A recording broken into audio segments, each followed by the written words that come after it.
para a nossa leitura e edificação nesta noite. Primeiro em Mateus, capítulo 12, versículo 38 ao versículo 42, logo após Jonas, todo o capítulo 2. Mateus, capítulo 12,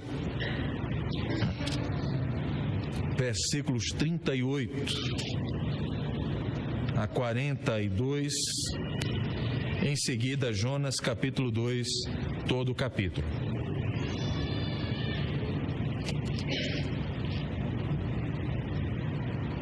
Leamos, pois, de forma alternada a palavra de Deus, e nos diz assim,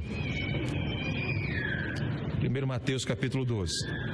Então, alguns escribas e fariseus replicaram: Mestre, queremos ver de tua parte algum sinal. Ele, porém, respondeu: uma geração má e adúltera quer sinal, mas nenhum sinal será dado, senão o profeta Jonas. Porque assim como esteve Jonas 3 dias e 3 noites no ventre do grande peixe, assim o Filho do Homem estará 3 dias e 3 noites no coração da terra.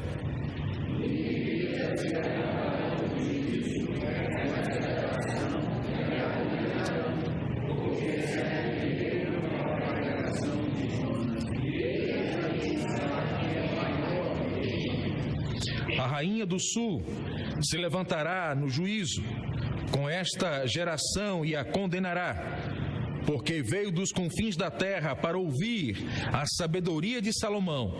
E eis aqui está quem é maior do que Salomão. Amém. Jonas capítulo 2.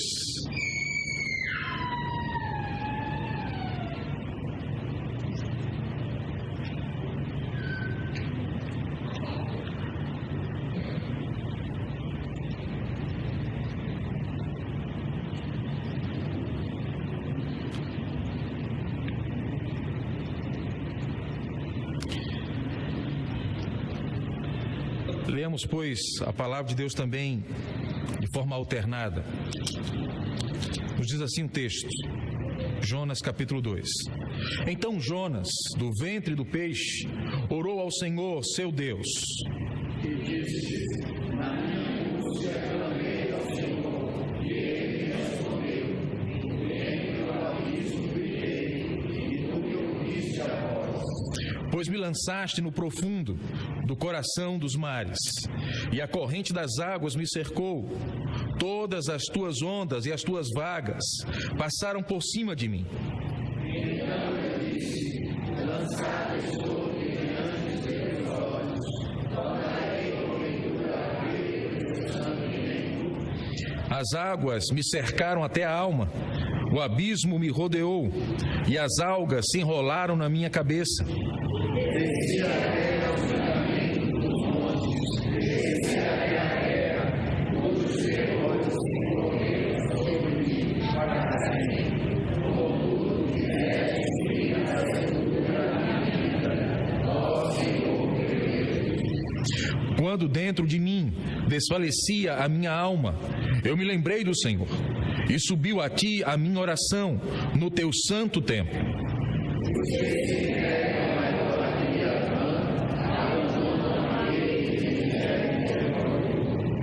Mas com a voz do agradecimento, eu te oferecerei sacrifício. O que votei, pagarei. Ao Senhor pertence a salvação.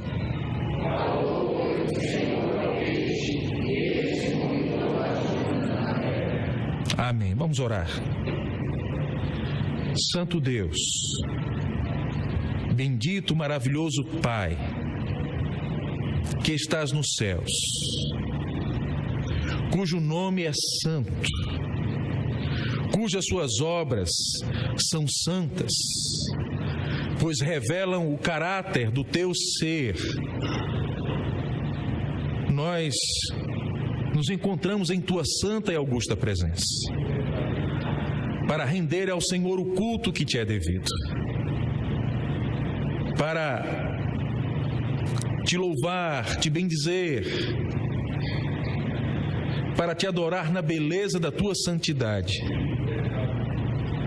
pois reconhecemos que não passamos de pó, mas o Senhor Deus é o Criador dos céus e da terra e de tudo quanto há, de tudo quanto existe no mundo visível e invisível.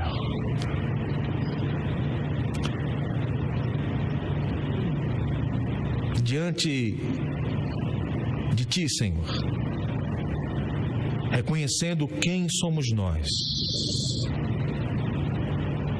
humildemente suplicamos, fala conosco através da exposição da Tua palavra. Como Tu já nos tens falado aos corações, através dos cânticos, através das orações, através da leitura da Tua palavra. É a Tua palavra, Senhor. Não é palavra de homens, é a palavra de Deus. Não é a palavra de um Deus qualquer, fruto da imaginação humana. É a palavra do Deus verdadeiro, poderoso. Por isso mesmo suplicamos, Pai, despedaça as cadeias que nos prendem, liberta-nos daquilo que nos tem impedido de uma compreensão mais palpável da Tua palavra, a fim de que possamos e sejamos nós edificados em Ti, por Ti e para Ti mesmo. Na mediação de Jesus, Teu Filho, nós assim suplicamos e agradecemos. Amém. Nós estamos, irmãos, com muita alegria, celebrando a Páscoa. Nós não somos daqueles que dão glória ao coelho, nós somos daqueles que dão glória ao Cordeiro. O Cordeiro, este sim, é merecedor de toda honra, de toda glória, de todo louvor. Aquele que se fez carne, que habitou entre nós, que tomou o nosso lugar. E não apenas isso, que manifestou entre nós a glória do unigênito, a glória do Pai, para que nós, ao contemplarmos, pudéssemos contemplar o Pai. Ele que através da cruz nos fez uma ponte, aonde qualquer um de nós e todos nós podemos agora adentrar a presença de Deus, o Pai, por meio do sangue do Filho, do Cordeiro, Cristo Jesus. E exatamente, irmãos, o Senhor Jesus, que ao falar do profeta Jonas, nos dá a devida compreensão de que aquilo que a Escritura narra sobre o profeta Jonas é fato, é verdade. O texto que descreve a profecia de Jonas não é uma história, não é um conto, não é uma fábula, não é uma lenda. E a prova disso é que o próprio Jesus toma a historicidade de Jonas, aonde ele passa 3 dias no ventre do peixe, como uma questão análoga, semelhante à sua obra poderosa. Porque até então,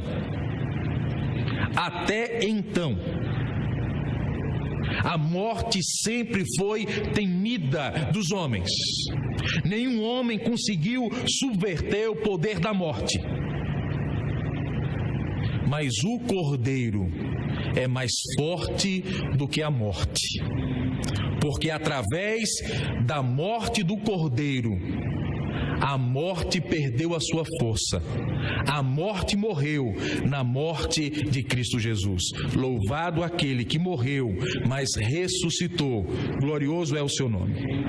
E através do testemunho de Cristo Jesus, ao qual declara que aquela geração perversa, idólatra, uma geração muito próxima daquela que nós vivemos, uma geração que pede sinais para crer, E nós precisamos ser lembrados pela Sagrada Escritura, mas bem-aventurados são aqueles que não viram e creram. Somos nós, a igreja, hoje, presente, as gerações que foram alcançadas e que não tiveram o privilégio de ver com seus próprios olhos, mas creem.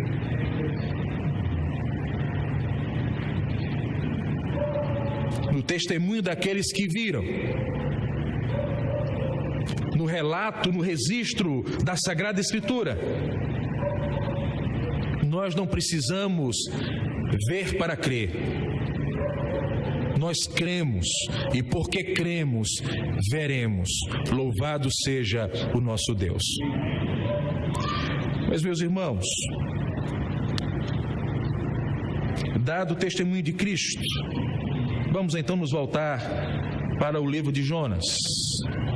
Jonas, filho de Amitai. A profecia de Jonas acontece por volta século VIII. Era rei naquela época no reino do norte.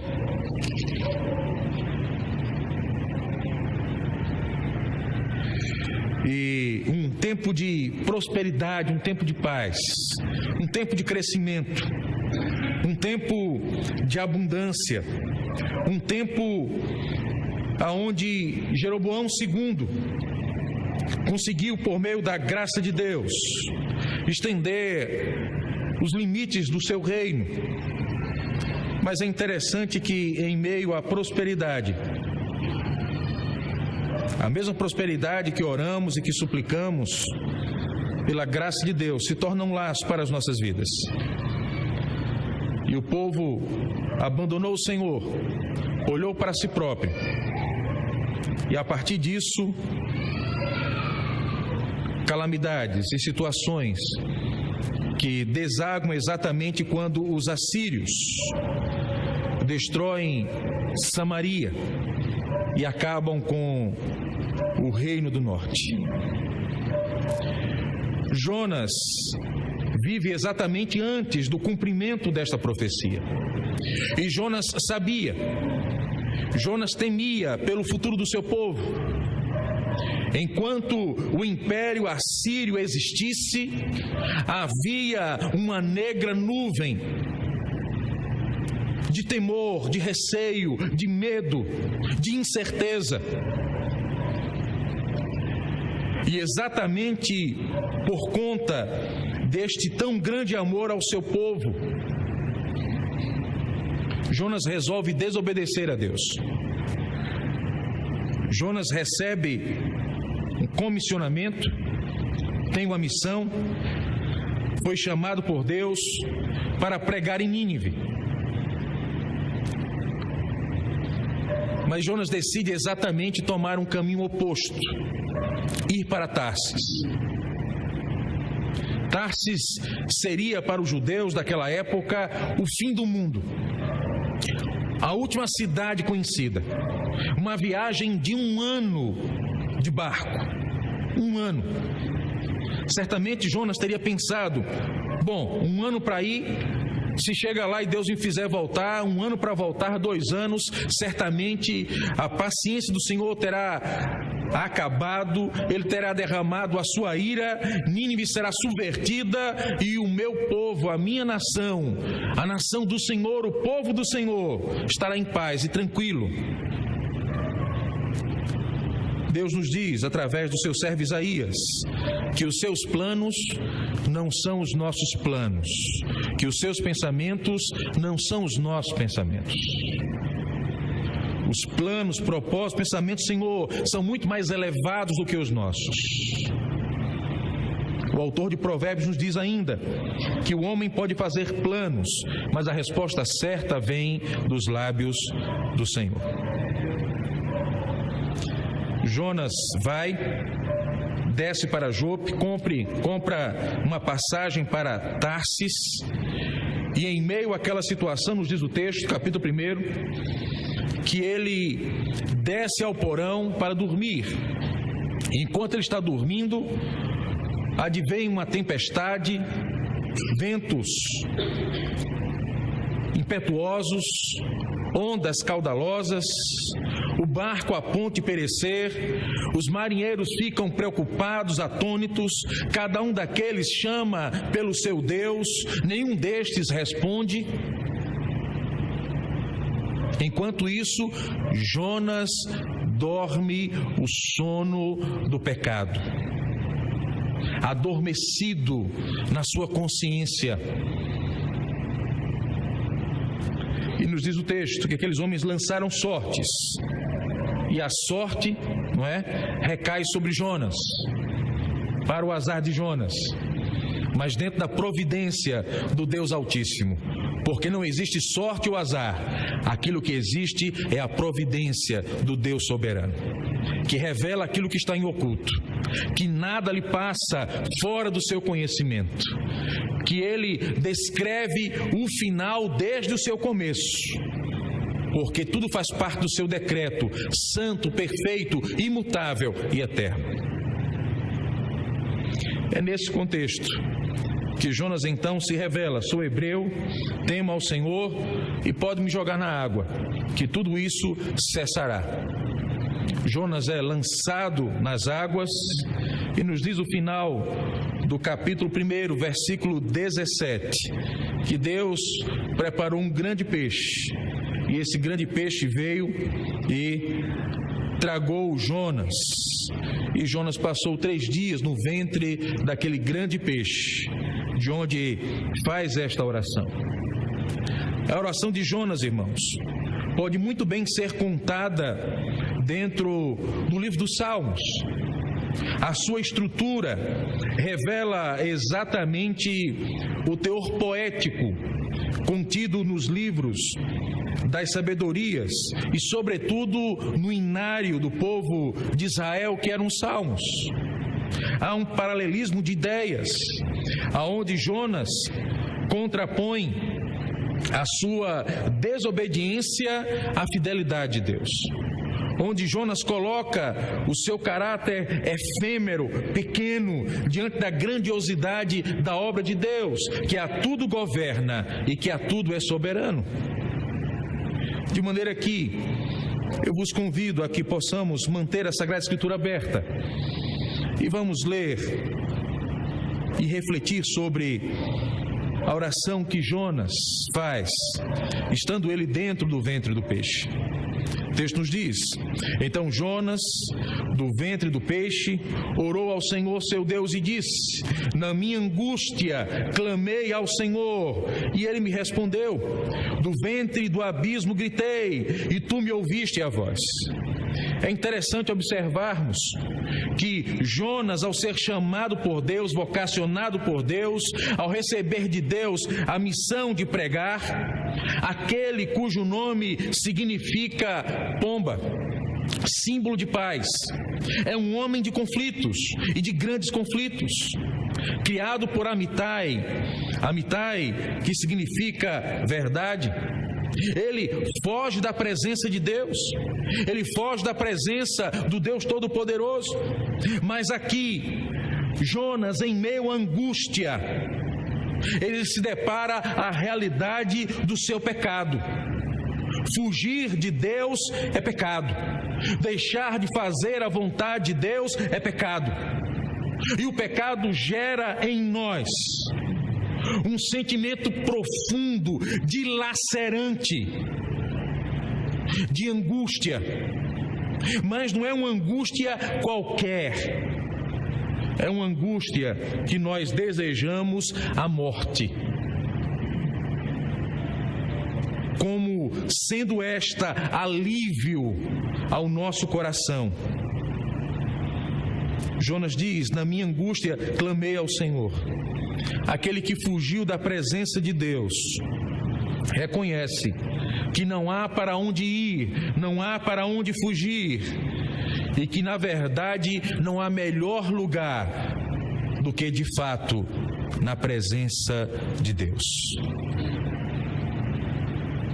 Na minha angústia clamei ao Senhor, e Ele me respondeu. Do ventre do abismo gritei, e Tu me ouviste a voz. Observem que Jonas não ora quando ele decide, por conta própria, deixar de ir para Nínive para comprar uma passagem para Jope. Jonas não ora se aquela embarcação na qual comprou a sua passagem deveria embarcar nela. Na verdade, enquanto os homens estão orando, preocupados com a tempestade, Jonas está dormindo. Nem no momento em que Jonas é despertado e reconhece o seu pecado, a sua desobediência, nem assim Jonas ora.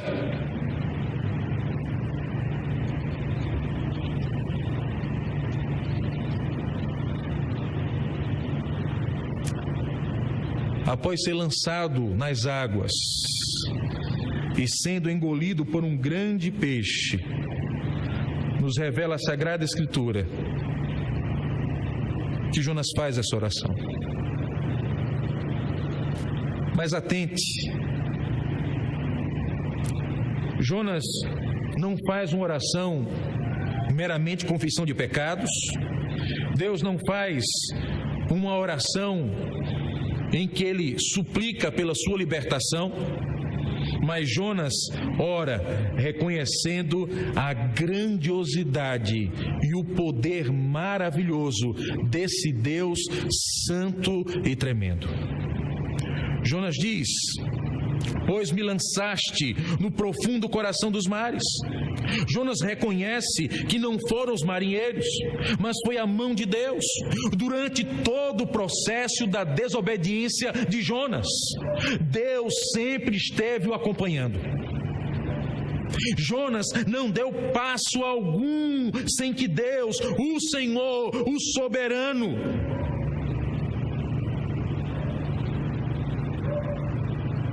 deixasse de saber até mesmo dos intentos do coração do profeta. Jonas declara: pois me lançaste no profundo, no coração dos mares, e a corrente das águas me cercou, todas as tuas ondas e as tuas vagas passaram por cima de mim. Jonas se vê completamente entregue, à mercê de Deus. Nós precisamos, irmãos, reconhecer que somente Deus é o Senhor. Precisamos reconhecer que, independente dos nossos atos, independente das nossas vontades, há alguém que é maior do que nós, e Ele é soberano. Ele rege o universo. Nada é tão grande que não esteja debaixo dos seus paternais cuidados. Nada acontece que não seja de acordo com a sua vontade. Pois me lançaste no profundo coração dos mares, e a corrente das águas me cercou, todas as tuas ondas, as tuas vagas passaram por cima de mim. Jonas reconhece que não há o que fazer, que não há para onde ir. Deus é o Senhor, o único que deve ser louvado e temido. Ele reforça essa compreensão no versículo 4, quando ele nos diz: então eu disse, lançado estou diante dos teus olhos, tornarei porventura a ver o teu santo templo. Aquele que fugiu da presença de Deus, agora clama, deseja, espera poder voltar ao templo. Templo que é para os judeus a maior e mais completa e mais plena representação da presença de Deus no meio do seu povo. Todo judeu se alegrava na oportunidade de se dirigir ao templo. Estar no templo, adorar ao Senhor no templo, era algo muito singular, era algo que movia os corações.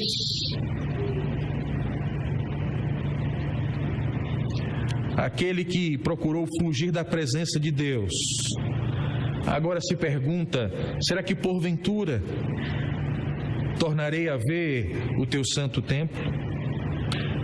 Jonas havia reconhecido que pela sua desobediência, pelo seu pecado, o fim da sua jornada, o fim da sua vida, o fim do seu ministério, tudo isso seria justo da parte de Deus.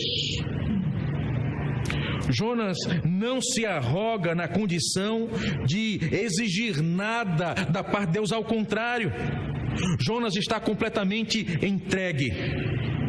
Jonas se vê vencido.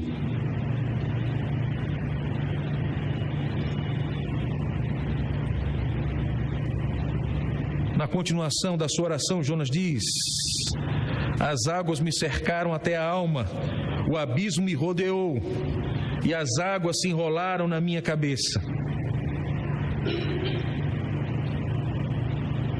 Desci até os fundamentos dos montes, desci até a terra, cujos ferrolhos se correram sobre mim para sempre. Contudo, fizeste subir da sepultura a minha vida. Ó Senhor, Deus meu. Meu Deus. Jonas, que está completamente entregue, completamente à mercê, e somente agora ele reconhece que não há como fugir de Deus, não há como frustrar os intentos do Altíssimo. Mas Jonas reconhece também que por mais profundo que seja o abismo que nos leva ao pecado, a boa mão de Deus é poderosa para nos alcançar naquele lugar e fazer grande obra nas nossas vidas.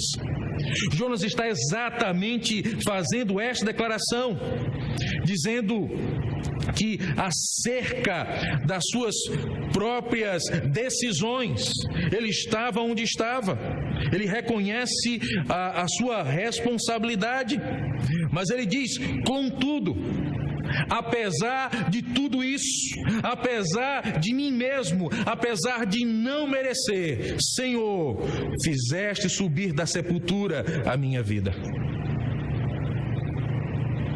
Somente Deus dá vida e vida abundante.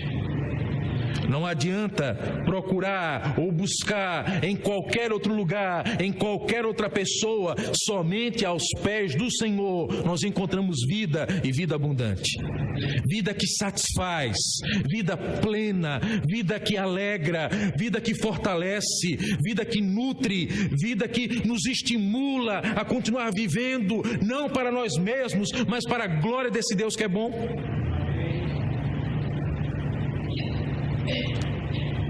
Não nos importando a quantidade dos anos que Ele já nos concedeu de vida, nos sentimos sempre jovens, renovados e revigorados do poder do Senhor, para a glória do Senhor. Desci até os fundamentos dos montes, desci até a terra, cujos ferrolhos se correram sobre mim para sempre. Contudo, fizeste subir da sepultura a minha vida, ó Senhor, meu Deus. Nos parece que exatamente quando estamos vivendo situações as mais terríveis, as mais difíceis, as mais delicadas, as mais impactantes, nos parece que são esses os momentos que passamos a buscar a Deus com toda a inteireza do nosso coração e da nossa alma. Infelizmente, pois não deveria ser assim. Deveríamos buscar a Deus sempre, independentemente das circunstâncias, independentemente dos momentos, independentemente de quaisquer outras situações ou circunstâncias. Ele é o mesmo Deus e o sempre será. A grande questão não é Deus, mas somos nós. Nós somos um povo de ânimo dobre. Nós somos um povo de dura cerviz. O grande problema não são os outros, somos nós mesmos. Jonas, diante daquela situação, completamente impactado, Jonas clama: ó Senhor, meu Deus, quando dentro de mim desfalecia a minha alma. Podemos ler juntos? Eu me lembrei. Vamos ler juntos?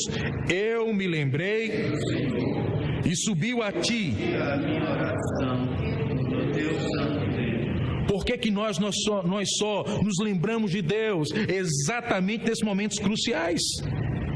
Vejam que a grande questão não é Deus, que é bom e o sempre é. Constantemente Deus é bom. Mas nós é que precisamos sermos libertos de nós mesmos. Nós é que precisamos ser libertos dos nossos pressupostos. Nós é que precisamos acabar com as reservas e nos colocar completamente, integralmente nas mãos de Deus, nos braços do Senhor. Nós precisamos que Deus nos livre de nós mesmos. E ai de nós se não fizermos assim.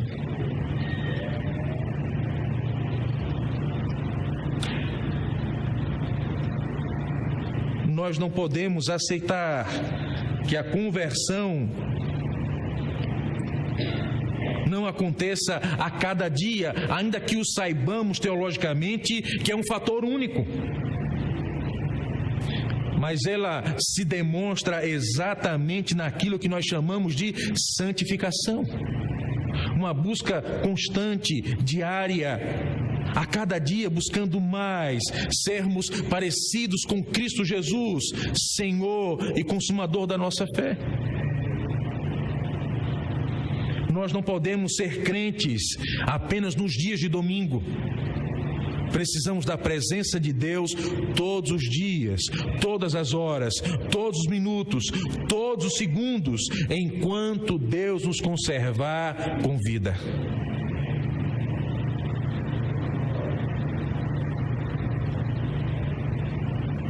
Quando dentro de mim desfalecia minha alma, eu me lembrei do Senhor e subiu a ti a minha oração no teu santo templo. Jonas tinha um referencial muito impactante na sua vida. Deixe-me perguntar a você, qual o referencial da sua vida? Qual o referencial da sua existência? Se a sua vida, se a sua existência não estiverem alicerçadas em Cristo Jesus, você tem vivido uma vida vã. Não importa o que você tenha conquistado até aqui, não importa quantos títulos você possa, com muita alegria, com muito esforço, ter alcançado, nada disso vale a pena. Porque, na verdade, nada disso servirá se nós não tivermos, na verdade, o sangue do Cordeiro sobre as nossas vidas. O maior e o melhor de todos os títulos é ser chamado e reconhecido como filhos de Deus. Louvado seja o nome daquele que é santo.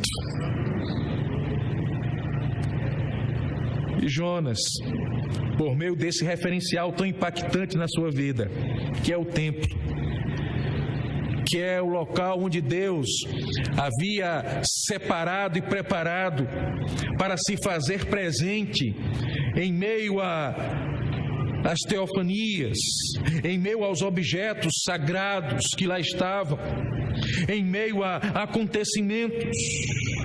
Nós precisamos, irmãos, ter esse referencial na nossa vida, Cristo Jesus. Daí a Páscoa não ser apenas uma data, mas ser um marco para nós. Todos os nossos dias precisamos celebrar a Páscoa. Todos os dias precisamos celebrar o Natal. Todos os dias precisamos colocar a cara no pó e orarmos e clamarmos ao Deus dos céus que nos guarde e que nos sustente por meio da cruz do seu Filho Jesus. Nós precisamos, na verdade, viver Cristo. e não termos a igreja como um momento de mera socialidade na nossa vida. Precisamos de Cristo. E precisando de Cristo, precisamos da igreja, que é o seu corpo, do qual ele é cabeça. Jonas então parte para a sessão final da sua oração, e ele nos diz: os que se entregam à idolatria vã, abandonam aquele que lhes é misericordioso. Jonas traz à sua memória aqueles acontecimentos que antecederam a sua condição de estar agora no ventre do peixe. Certamente Jonas traz à memória, a lembrança, aqueles homens prostrados, ajoelhados, gritando pelos seus deuses, deuses que não podem fazer absolutamente nada, deuses que são impotentes, que são infrutíferos, que não passam de uma ideia, de uma criação da mente humana. Jonas diz: os que se entregam à idolatria vã abandonam aquele que lhes é misericordioso. Será que você entende a colocação que Jonas nos traz?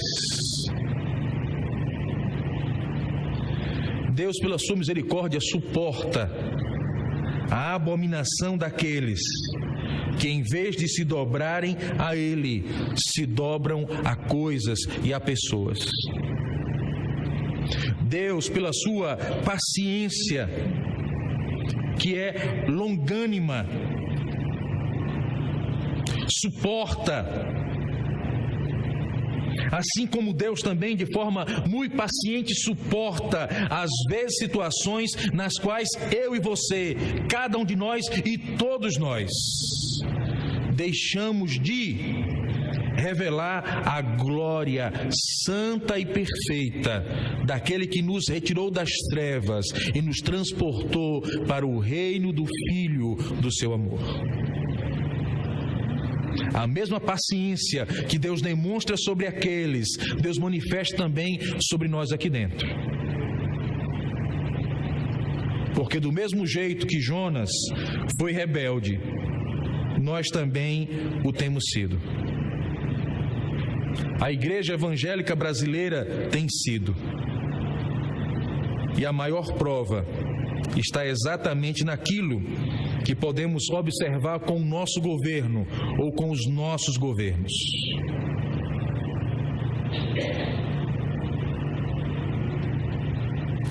Precisamos suplicar que Deus traga restauração à sua igreja, restauração a cada um de nós, a partir da minha vida, a partir da sua vida. E exatamente nessa tônica, Jonas encerra a sua oração dizendo: mas... Jonas faz um contraste daqueles que se dobram a ídolos falsos, a ídolos que não podem fazer absolutamente nada. Jonas diz: mas, com a voz de agradecimento. Jonas reconhece que o bem e o mal vêm do Senhor, que o sim e o não vêm do Senhor, que a doença e a cura vêm do Senhor, que a fome e a abundância vêm do Senhor, que a vida e a morte vêm do Senhor. E por isso Jonas agradece todas as coisas, à semelhança daquilo que Paulo nos fala em uma das suas cartas. E ele declara essa afirmativa dizendo: tudo posso naquele que me fortalece. Sei passar abundância e escassez, porque Cristo é aquele que me fortalece. Mas com a voz de agradecimento. Meus irmãos, aqueles que agradecem, apesar das circunstâncias, não vão correr o risco de pecar maldizendo a Deus. Não vão pecar atribuindo ao Senhor aquilo que não lhe cabe. Mas precisamos entender que apesar das dificuldades, a Escritura nos diz que Deus concede o escape. Apesar das provas, apesar das circunstâncias, Deus provê o escape para os seus filhos. E na verdade, Deus está trabalhando em nosso caráter, em nossa vida, em meio às circunstâncias. Mas eu concordo com você. É muito fácil dizer amém quando tudo está bem. O difícil é dizer amém quando tudo está de cabeça para baixo. Lembremos-nos, pois, daquele acontecimento, daquele casal que não tinha filhos e que resolveu hospedar o homem de Deus. Fizeram um apartamento para ele. E quando o homem de Deus passava por aquela terra, aquele casal o recebia. Através daquele ato de generosidade, Deus abençoou aquele casal e eles tiveram um filho. A Escritura nos diz que algum tempo depois, aquele jovem veio a falecer. E o marido então chega para a esposa, para a mãe do garoto, pergunta como é que estavam as coisas, e ela diz: está tudo bem. Manda o seu servo em busca do homem de Deus. Quando pergunta como estão as coisas, a resposta é: está tudo bem. Qual a razão disso? Enquanto houver Deus no céu, independentemente como estivermos, meus irmãos, estará tudo bem, porque nada foge o controle daquele que é o Deus soberano. Precisamos ter uma voz de agradecimento. Temos que saber reconhecer que tudo que vem de Deus é bênção para a nossa vida, ainda que seja o sim ou que seja o não, ainda que seja a enfermidade ou seja a cura, ainda que seja a abundância ou seja a escassez. Obrigado, Senhor. Obrigado, Senhor. Mas Jonas ainda nos dá uma outra informação muito preciosa, não apenas a voz de agradecimento, mas Jonas diz: eu te oferecerei sacrifício. Precisamos reconhecer que Ele é Deus, irmãos. Ele é o Senhor. Nós não passamos de pó. Quando Jonas aqui se propõe a oferecer sacrifício, Jonas está colocando e demonstrando que Ele é Deus na sua vida. Ele é o Senhor. A ideia do sacrifício é o menor que oferece ao maior. Nós sabemos que o sacrifício dos sacrifícios já nos foi outorgado de forma graciosa em Cristo Jesus, que verteu o seu sangue na cruz do Calvário. Mas nós precisamos oferecer a nossa vida como sacrifício de gratidão a esse Deus que é bom. Jonas ainda diz: o que votei, pagarei.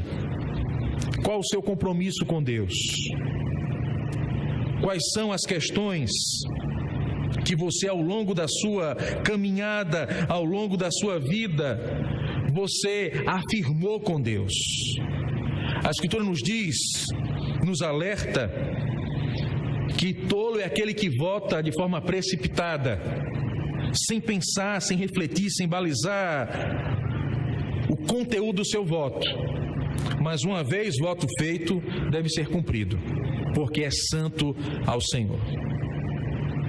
Precisamos refletir mais sobre a seriedade da nossa vida, da nossa comunhão, dos nossos votos para com Deus.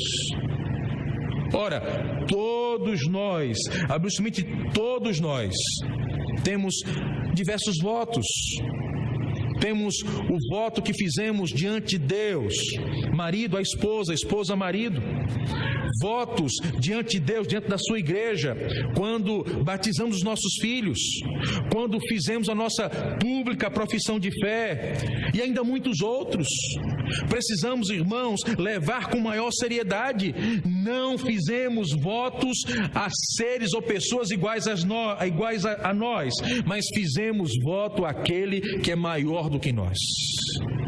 Precisamos cumprir e cumprir com perfeição aquele que é perfeito. Jonas ainda faz uma última declaração: ao Senhor pertence a salvação.